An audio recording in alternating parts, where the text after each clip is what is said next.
Hello dear student, आज हम लोग मैथ में नंबर सिस्टम का टॉपिक क्लियर करेंगे। ध्यान रखिएगा, नंबर सिस्टम एक ऐसा टॉपिक है जिसका रिलेशन हर एक टॉपिक से होता है। अगर हमारा नंबर सिस्टम चैप्टर क्लियर हो जाएगा तो आगे जितने भी चैप्टर्स होंगे इसका कुछ ना कुछ कॉन्सेप्ट उसमें जरूर मिलेगा। लोगों ने बोला है कि सर आप ऐसा करिए कि एक मैथ्स का भी टॉपिक बनाइए और एक रीजनिंग का बनाइए। अभी इसके पहले हम लोगों ने रीजनिंग का एक टॉपिक क्लियर किया था, तो अब हम ये खैर मुझे बहुत अच्छा लगा कि आप लोगों ने कम से कम बोला है कि सर एक मैथ्स का भी और एक रीजनिंग का दोनों अल्टरनेट बनाइए, तो एक अच्छी बात है। तो आइए हम लोग इस टॉपिक का कॉन्सेप्ट सीखते हैं, शुरू करते हैं।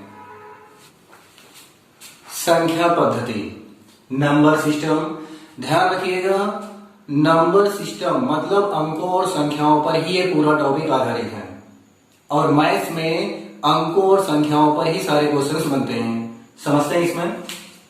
जैसे मान लीजिए लिखा है 786, तो 786 पूरी एक संख्या बोलेंगे, नंबर।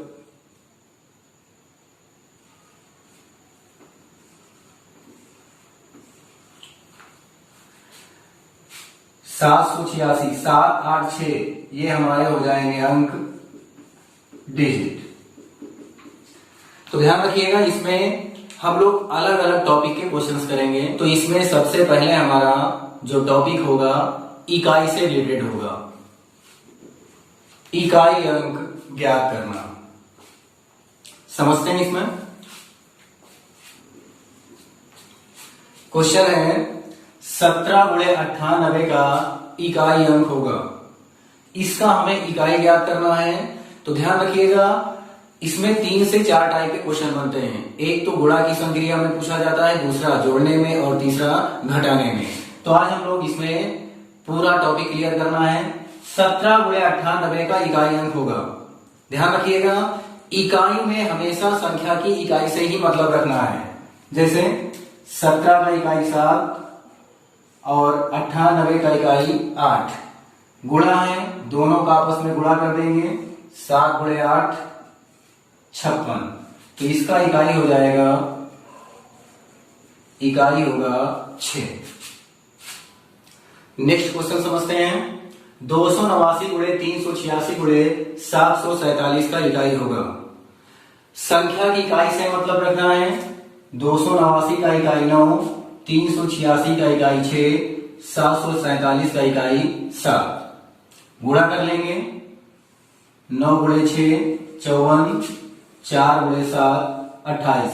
ध्यान रखिएगा, दहाई के अंक को कैंसिल कर देंगे तो इसका इकाई हो जाएगा 8। नेक्स्ट क्वेश्चन समझते हैं। 482×394×579 का इकाई होगा। सबकी इकाई को लेकर के गुणा करना है। 2×4 8, 8×9 72। दहाई को कैंसिल कर देंगे तो इकाई 2। नेक्स्ट क्वेश्चन समझते हैं। 389×720×547 का इकाई होगा। अब इसका हमें इकाई बताना है। तो ध्यान रखिएगा, गुणा की संक्रिया में किसी एक संख्या का इकाई 0 है तो पूरे गुणनफल का इकाई 0 होगा। तो इसका इकाई हो जाएगा 0। नेक्स्ट क्वेश्चन समझते हैं। 945×724×279 का इकाई होगा। तो इसमें एक चीज ध्यान रखना है, किसी गुणा की संक्रिया में एक संख्या का इकाई 5 हो और दूसरी संख्या का इकाई कोई सम अंक हो तो पूरे गुणनफल का इकाई 0 होगा। समझते हैं। जैसे 5× सम संख्या बराबर इकाई में 0। 5×2 10, इकाई में 0। 5×4 20, इकाई में 0। 5×6 30, इकाई में 0। 5×8 40, इकाई में 0। तो इसका इकाई 0। नेक्स्ट क्वेश्चन समझते हैं। 71 गुणे 72 गुणे 73 से लेकर के 79 का इकाई होगा। ध्यान रखिएगा, इसका मतलब है 71 से लेकर के 79 तक लगातार सभी संख्याओं का गुणा हुआ है। तो 5 का गुणा किसी भी सम संख्या से होगा तो इकाई में 0। अब इसमें 72, 73, 74, 75, 75 का इकाई 5 और इसमें सभी समान आएंगे तो इसका इकाई 0।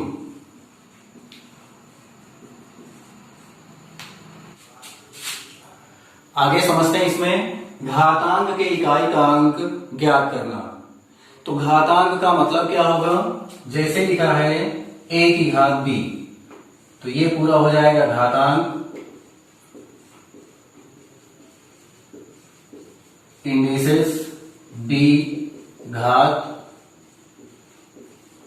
पावर और a हो जाएगा आधार बेस। किसी भी घातांक का इकाई निकालने में 0 से लेकर के 9 तक अंक आते हैं। 0, 1, 2, 3, 4, 5, 6, 7, 8 और 9। तो इन सभी अंकों का अलग अलग इकाई निकालना समझते हैं। नियम नंबर 1, पहला पॉइंट समझते हैं। ध्यान रखिएगा, किसी भी संख्या के या किसी भी घातांक के आधार का इकाई 0, 1, 5, 6 है तो इकाई हमेशा 0, 1, 5, 6 ही होगी। किसी भी घातांक के आधार का इकाई 0, 1, 5, 6 है तो इकाई हमेशा 0, 1, 5, 6 ही होगी। समझते हैं? ध्यान रखिएगा, 0, 1, 5, 6 है तो इकाई हमेशा 0, 1, 5, 6 होगी। आधार का मतलब रखना है, आधार की इकाई से मतलब रखना है। 215 का इकाई 5, घात से कोई मतलब नहीं रखना है तो इकाई हमेशा 5 होगी। आधार का इकाई 6 है, घात कुछ भी हो इकाई हमेशा 6 होगी। आधार का इकाई 1 है, घात कुछ भी हो इकाई हमेशा 1 होगी। अगला नियम है 4 और 9 का। ध्यान रखिएगा, आधार का इकाई 4 है, घात सम है तो इकाई 6, घात विषम है तो इकाई 4। जैसे 234 की घात 784 का इकाई होगा। आधार का इकाई 4, घात सम तो इकाई 6। एक छोटा क्वेश्चन ले लेते हैं। 124 की घात 216, आधार का इकाई 4, घात सम तो इकाई 6, घात विषम है तो इकाई 4 होगी। जैसे 134 की घात 135, आधार का इकाई 4, घात विषम तो इकाई 4। 224 की घात 317, आधार का इकाई 4, घात विषम तो इकाई 4। तो 4 पे ध्यान रखना है, आधार का इकाई 4, घात सम है तो 6 और विषम पे 4। समझते हैं इसमें 9 का नियम। आधार का इकाई 9 है, आधार का इकाई 9 है, घात सम है तो इकाई 1 और घात विषम है तो इकाई 9। जैसे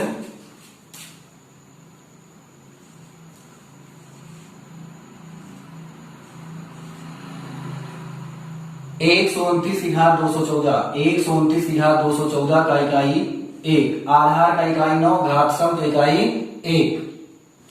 429 की घात 218, आधार का इकाई 9, घात सम तो इकाई 1, घात विषम है तो इकाई 9 होगी। 219 की घात 219, आधार का इकाई 9, घात विषम तो इकाई 9। छोटा क्वेश्चन ले लेते हैं। 49 की घात 49, आधार का इकाई 9, घात विषम तो इकाई 9। नियम नंबर 3 समझ लेते हैं। ध्यान रखिएगा, नियम नंबर 1 और 2 में कोई दिक्कत नहीं है, बस उसमें केवल कॉन्सेप्ट क्लियर करना है, बाकी आंसर वही हो जाएगा। नियम नंबर 3 में थोड़ा सा ध्यान रखना है। आधार इकाई 2, 3, 7, 8 है तो घात को 4 से भाग देंगे, शेषफल याद करेंगे, पहला स्टेप। दूसरा स्टेप होगा शेषफल को आधार के इकाई के ऊपर घात के रूप में लिखकर इकाई ज्ञात करेंगे। क्वेश्चन समझते हैं। इसमें एक छोटा सा क्वेश्चन लेते हैं। 7 की घात 26 का इकाई होगा। आधार का इकाई 7, घात है 26, 2, 3, 7, 8 का नियम है। घात को 4 से भाग देंगे, शेषफल ज्ञात करेंगे। दो पार्ट में समझना है। पहला है घात को 4 से भाग करेंगे, शेषफल ज्ञात करेंगे। शेषफल आएगा 2। और फिर दूसरे स्टेप में क्या करना है, शेषफल को आधार के इकाई के ऊपर लिखना है। आधार का इकाई 7, शेषफल 2, घात के रूप में लिख लेंगे। अब इकाई ज्ञात कर लेना है। 7 इंटू 7, तो इसका इकाई हो जाएगा 9। तो 7 की घात 26 का इकाई 9।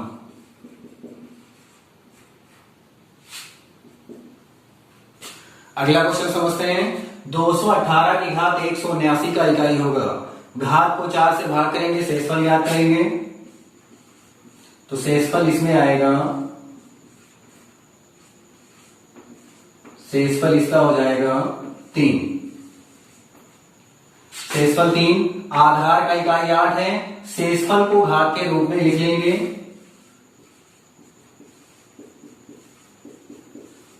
तो ये हो जाएगा 8 है 64, 4 है 32, तो इकाई 2।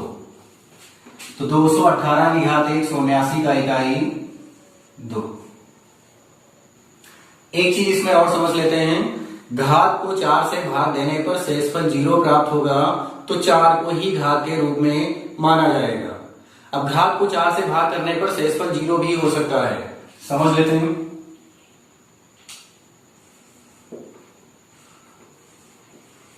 217 की घात 216 का इकाई होगा। तो ध्यान रखिएगा, घात को 4 से भाग करेंगे तो शेषफल 0 प्राप्त होगा। तो जब शेषफल 0 प्राप्त होगा तो 4 को ही घात के रूप में मानना है। आधार का इकाई 7, अपनी तरफ से 4 को घात के रूप में मानेंगे। तो ये हो जाएगा 7 इंटू 7 इंटू 7 इंटू 7।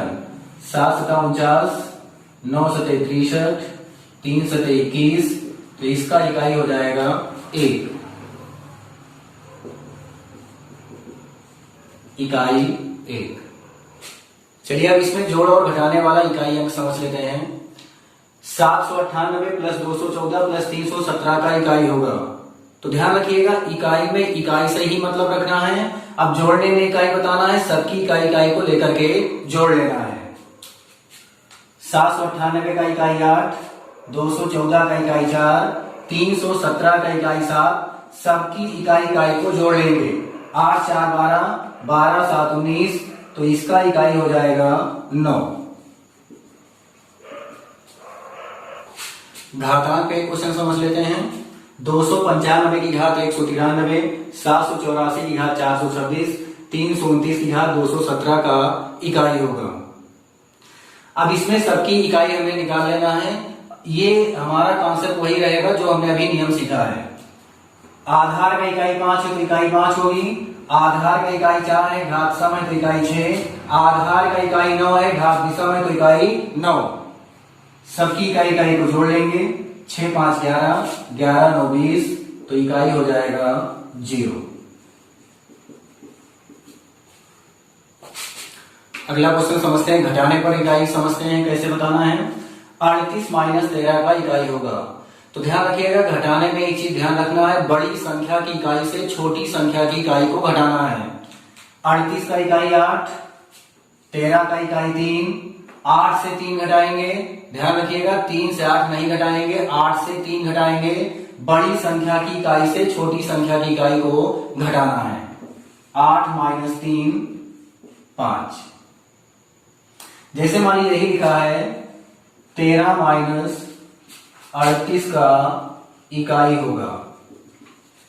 ध्यान रखिएगा, बड़ी संख्या की इकाई से छोटी संख्या की इकाई को घटाएंगे।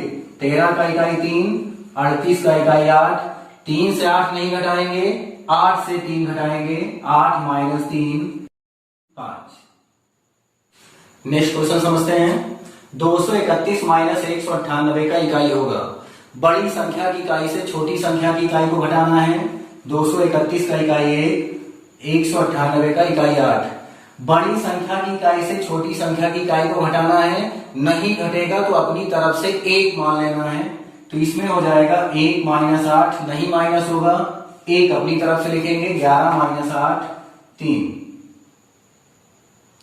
इसमें समझते हैं 317 माइनस 723 का इकाई होगा। अब इसमें बड़ी संख्या की इकाई से छोटी संख्या की इकाई घटाएंगे। 317 का इकाई 7, 723 का इकाई 3, 3 से 7 घटाएंगे तो ये हो जाएगा 3 माइनस 7। ध्यान रखिएगा 317 का इकाई 7, 723 का इकाई 3, 3 से 7 घटाएंगे, नहीं घटेगा, 1 अपनी तरफ से लिख लेंगे, 13 माइनस 7 6। तो इकाई हो जाएगा 6। तो आज इसमें यहीं तक रखते हैं। Thank you.